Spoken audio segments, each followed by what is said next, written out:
PMWC, it does scare me that how quickly could they get into that smash zone, get the extra 10 points if they are, let's say, leading the pack. Thank you very much, Kalaris, as always. It's big today. Right now. Yeah. In fact, as we come over from the top side of Sandhawk down towards the south side, Regnum Kai out nice and early around Cow at the moment, and it will be the second to last time we see Sandhawk here over at the playoffs for PMWC at EWC.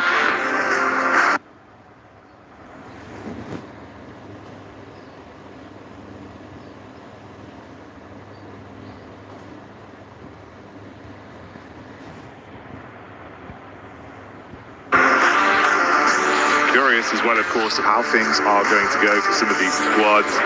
We'll dial in. Oh, hang on a minute. Is it happening again?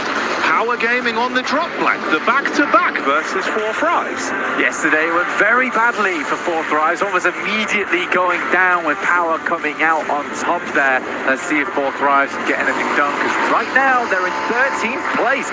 Very much different to what we expected from them coming off the back of that group stage. Maybe they're feeling a little bit cold into this, but they back off over towards the western side of Part 10. Try and stall things out for a little bit longer while they find their footing versus Power.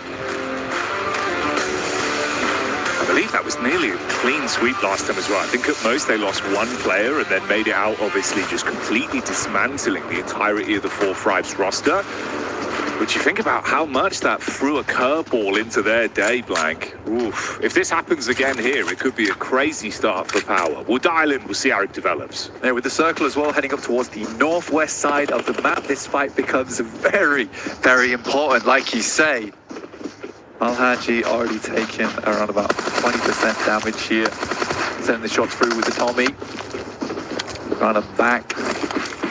4Thrives off. It's a good setup from 4Thrives, actually, trying to control the western edge. Having sightlines looking up through the pathways as well. Does leave Power a little bit uncomfortable. Falak just got vision there. Timing on the reload. Al-Haji on the peek back out. Bit of chip damage. That causes Falak to back off, try and at least play for some time with the delay, throw the flash back over. You got IQ up on the roof, and obviously this is the verticality that you're talking about. Adds another element. The Hedans in the back line with Easy. This roof can provide so much additional cover though, so he can peek into them, and Al-Haji just can't quite get the angle. If you peek through the building, it's going to be really bad for him. Falak even re-engaging back onto Ragnar there and getting the first knock. T24. Oh my goodness! Heavy, big damage done. Noki with the reply, instantly engaging to clean up onto the down players as well. The rest of Power just not there to follow up, and Al-Haji with a heroic play will find two, but not quite enough. Dropping Power now down to just the one player, and 4Thrives come ahead of it without losing a single so far. Easy is going to bring something to the table, but it looks like he brought nothing with him but an empty plate. And Power go down first. Oh, you could see the stand up there. Looked like Noki popping off immediately, getting loud in the arena. They're all in the building, Blank. You see each other, you hear that, you see that. Memories from yesterday suddenly tainted for Power. It was a great start for them. They felt good off the back of it. They ended up 6th place yesterday, around about 38 points, which is middle of the pack, I would say, in terms of teams that want to challenge for that first place. Well, yeah, going down here on Sandhawk early on, a team that does prioritize a lot of those eliminations. I mean, we saw yesterday finishing off, I think it was the 3rd game, they had 25 elims, 0 placement points, so not being able to capitalize on a map like Sandhawk, which is very much elim heavy, that feels rough. That certainly feels rough for you. In the meantime, we've had teams rotating across. Here's Yangon Galacticos, a team that Kale thought would not be continuing. We'll see if they can prove that the firepower is still there. Galacticos can cast the shadow over the lobby once more again today. Already a nice start, keeping all 4 players topped up on HP and walking away with that 1 elim. And it's funny, actually, you raise a really good point with that, because I think Power, right, what was it, 9 elims on the game alone on the first game yesterday? Yep. And that was even with Easy having to kind of rat it out late game as a solo. Oh, yeah. He got the backstab onto Alter Ego. Oh, man. God, the storyline's developing, Blank. Interesting stuff. Very much so. Speaking of Alter, a slightly quicker approach over towards the northwest side. Heading across the shallows. They will have to come against Ida, who has been a constant problem for them actually over in this playoff. They managed to squeeze themselves over towards the edge. In the meantime, the rest of Ida's currently battling off against Alpha. It's a nice shot, but it's immediately replied onto. Yes, Darkin in the back line. They've got the connection there. Tap straight to the cranium on Reefus. Roll up from Alter Ego. They sense weakness and want to see if they can dive in to snatch away some of these points as well. Rita inside, but at least a little bit of cover to play. We've got Alva on a wide berth around the edge as well, so he can cover for the team if they further back, whilst they're advancing up close. Rosemary looking for the engagement here. Loves these close quarters fights. S12K in his hands. Reach with the DBS is a distraction there that comes through, and at least they're able to find it. The Krypton almost dancing off in the distance, throwing up the Jazz hands, distracts him actually for long enough. It's a wild play. It's almost a comical play. And it allows Alter Ego to find that Elim. They're laughing about it as well. So Krypton's just looking like a clown in the distance. But it is so distracting. Yeah, the smoke screen went up. Jazz hands to dissipate it. Oh, check this out. Oh, it's a little water on your face. Oh, got you. Oh, mate. It's a great bit of comedy. Can't believe they're not only looking very dominant in PUBG Mobile, but they're practicing stand-up comedy routines. Yeah, it's amazing. It's stand-up that they'll have to in this game, right? I mean, starting in 4th place is a prime opportunity to get a little bit further into this one. They took a really quick rotate over towards northwest side, and Alter Ego very much a team that is not afraid to go for these quick maneuvers, and I think they understood that. Their last Sandhawk, it was a little bit slow. In the meantime, though, Fourth Rise are able to get a cheeky shot down towards the southern edge. That's onto Regnum Kaya. It's so easy finding Scarface from Fireflux, so a lot popping off on the map, but it's actually quite difficult to keep track of it all as we get ourselves into more and more comfortable and favourable locations on the maps for this teams. I had to quickly adjust my eye line, look over towards the map screen on that one before Price getting knocked on Loxy. He was quite far out compared to the rest of the squad, but had some cover. They've been able to go back over and look to pick him back up. So a few resources that are going to need to be burned on that one. DRX were on screen there as well, taking shots over towards Fireflux that I think it's fair to say yesterday, it felt like those two teams were scrapping early. We saw a similar start in game 1 as well, where DRX were able to snatch away a player, and it was far slower for Fireflux yesterday, Blank. Very difficult. They got themselves locked in a little bit. I think it is hard, especially in this kind of lobby. There is a massive amount of teams that do like to rotate on the south side of the map past Painan, and it's creating a lot of traffic jams, which is why I think, actually, we saw Alter Ego go for that aggressive play, and as soon as they heard that fighting, they could not afford not to third party there. They had to go for something a little bit more quick and aggressive because they wanted to secure location on the southeast side. Luckily for them as well, the circle centers up a little bit over towards the east. They can continue to play over towards this coastal edge. Saw a big wrap through there on our screens from Fireflux over towards the valley, which is not a comfortable position to be in.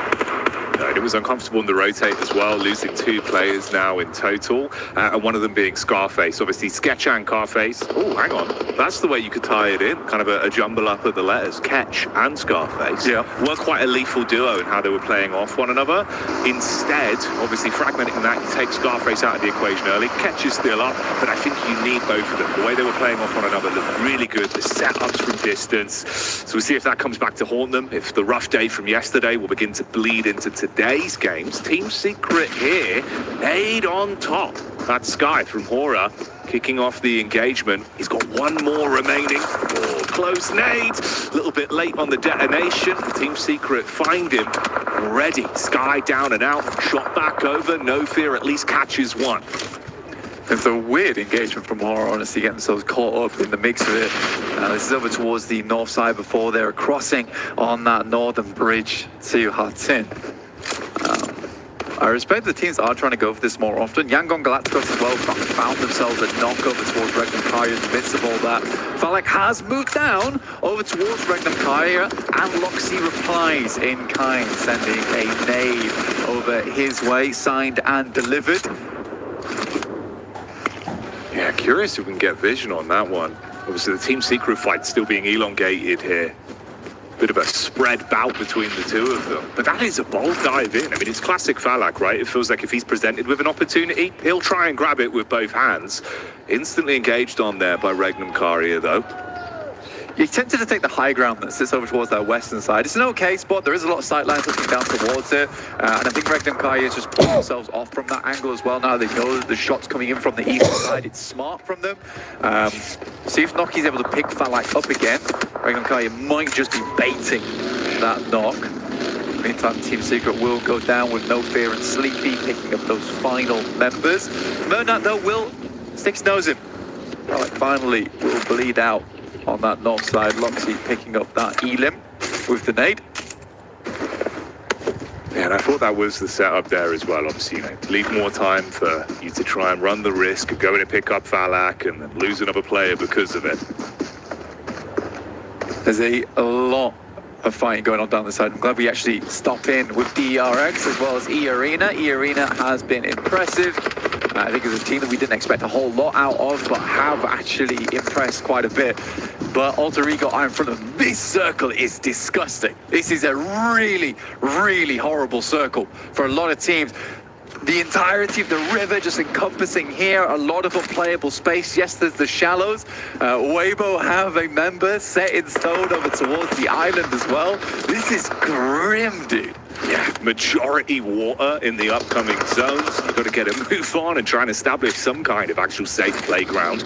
Already, fights continuing here as well. It's the arena, the head-to-head versus DRX. Soez is down at the minute. He's been knocked by the shots over, but they replied with one full confirmation of the Joker. Hang on a minute. Alter Ego as well. That's the rock up onto Falcons with a split. Two of the players spotted out there. Full confirmation onto one. You're able to shut that down. So again, Falcons going for the 2-2 group up. Doesn't work when they run into Alter Ego. Noki, going for the push up against Fireflux, and they're able to grab onto that one. It was realistically their big play that they had to make as well from Four Thrives to head down towards this valley. They couldn't swipe over towards the right side. There's a lot of angles coming through from the east towards them. So Four Thrives will pick up the valley. They know they can't push over towards Regnum Kai after they lost a player. T24 goes down in the back to an angle. Hard to pick him up as well. We'll have to crawl across. Didn't quite see it, but you certainly heard it. And the damage there from Rosemary was enough to really put the backs up for DRX on the rotate through the vehicle. A bit of space between them as well. Hyunbin just on the cliff face here. We're back up from the team, but it's a clean divide down the middle. Alter Ego just trying to test the waters, throwing out those nades, seeing if they can get the chip damage in to have a better read on where they've gone. Alter Ego just very much looking over towards that location. Like you say, testing the waters with the nades, trying to grab some hit markers, understand where DRX is currently playing. Regnum Kaya takes down another, and they were certainly baiting out that pick as well. I think that's now Four Thrives down to just the singular over in Noki, who has been fairly clutch in the past as just a solo. It starts to get very heated down towards the southwest side. Falcons moving through, Koa gliding up the hill right now. Yeah, showing off his former professional ice skating skills there. Krypton, he's ready for it.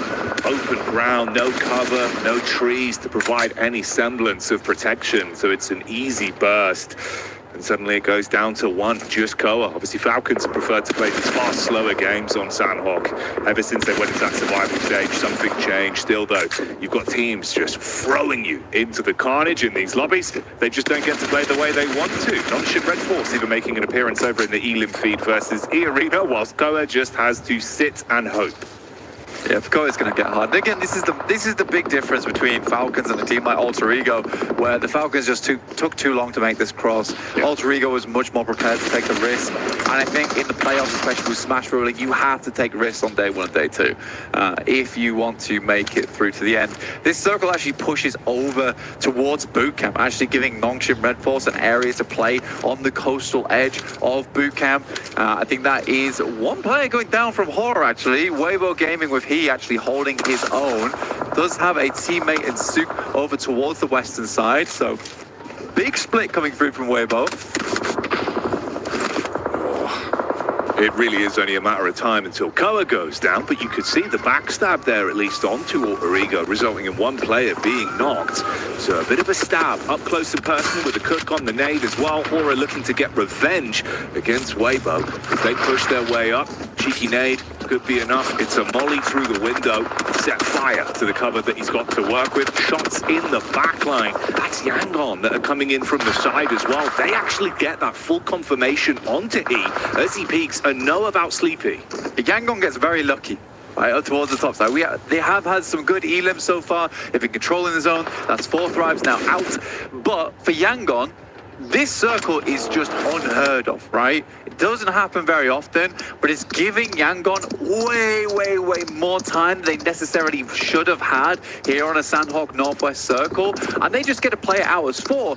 There is not a small possibility that they're able to get across the shallows and start actually working the game here. Oh, the Wild West maneuvers coming in. Don't want none of this, brother. Running this. They've begun in this. Hyunbin hitting like the Buffalo Soldier up close versus Nonshin. Red Force shuts down another one. There is a couple trades back though, so DRX still suffering from casualties. And Nonshin, they have been very aggressive in the games we've seen. Even when it feels like they could opt to play slower, play passive, they get riled up and they take the fight to you. Sometimes it's been problematic. In this instance, it's working well. They're often to their detriment, but here where it matters most on a chaotic map like Sandhawk, they're certainly finding success off the back of it. Yangon Galacticos making that cross on the shallows, absolutely no one in position to hold them out. It's so funny to me, so funny to me. And with this circle, they actually have a top 3 possibility quite easily. With the 4 players they're still running with, an awful lot of water in this one. Players are going to start to get those soggy socks. We'll see if they can beat the heat here on Sandhawk just to get dry. Yeah, to be honest. They'll need it. Couple hair dryers, sort themselves out like a day at the theme park. Like quick reset after a splish splash on a water ride. For Alter Ego, as much as there was that knock in the back line, Weibo were able to get an angle onto them. That's reset from it. Oh, instant tag out, and they crash onto this immediately. Soup with the DBS, taking the advice of the analyst desk. Let's see what he can do up close, though. Good with the first. The Kryptonite against Krypton. Read on the angle. Alpha, see you later. But the backstab is good to save it. This is the problem, though. We currently have Alpha Gaming coming in from that western side, and this is a bad fight for Alter Ego versus the solo. This could be easily third-partied onto. Teams can start to move up. Oh, instant engagement to Alpha, though. Rosemary, he was the man in the back line that got one to open it up and bide some time, but it's a quick response back, Blank. But that's all they needed. They just needed to buy time, and Rosemary gives his life for it whilst they prepare themselves to get back up again. Alpha waiting on the doorway, sees a player get out, but there's hard cover in position. But he's going to take the time with a single grenade. Let's see what Reefers can get done with this one. It could be gigantic. It misses. So close to blowing him to bits, but maybe he can handle it with a weapon instead.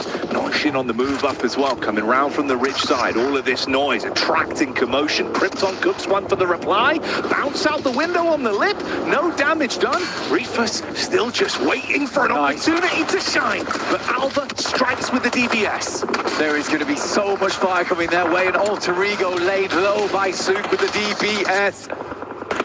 Puts away the bow and arrow, but it's a bullseye straight to the guys from Alter Ego. With only Krypton remaining, tries to take down the final players from Alpha Gaming, who got ahead of them. Yangon Galacticos currently dealing with Nongshim Red Force, but they have been the beast inside the lobby. Yangon, nades over the top. Meanwhile, in the elim feed, you can see Regnum Karia taking shots from Aura as well, that are playing with confidence at the moment. Just wide on the nade, panic. And it's not going to work out the way that they were hoping for. The team's getting fragmented. A sliver of HP is all they have, and with that, it's confirmed that they go down. We say goodbye to Yangon. No chance for the chicken dinner, but potentially a surprise in store for Nonshin. Push up on the ridge side with Doc getting close. He's still got nades to play with.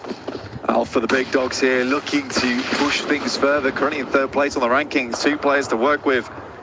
Doc moves up, moves forward. Nongshim Red Force, can they be shut down? Sleepy will be taken out by the play zone, trying to play out that match on the northeast edge. Ida, through all of this, despite the early rundown from Alter Ego, have lived this one out in a compound on this eastern side of the Northwest Island, kept it chill, and look to get quite a few points off the back of this. They are unfortunately being a little bit passive on this one. I feel like they could get a lot more control down towards the southeast side.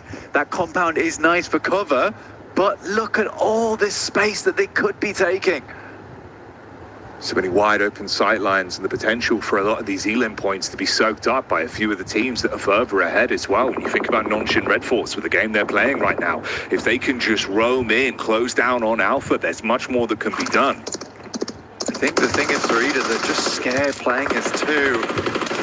Doxy will find one. Benny looking over towards Doc now. It's a good shot backwards somehow, some way. Alpha Gaming come out on top.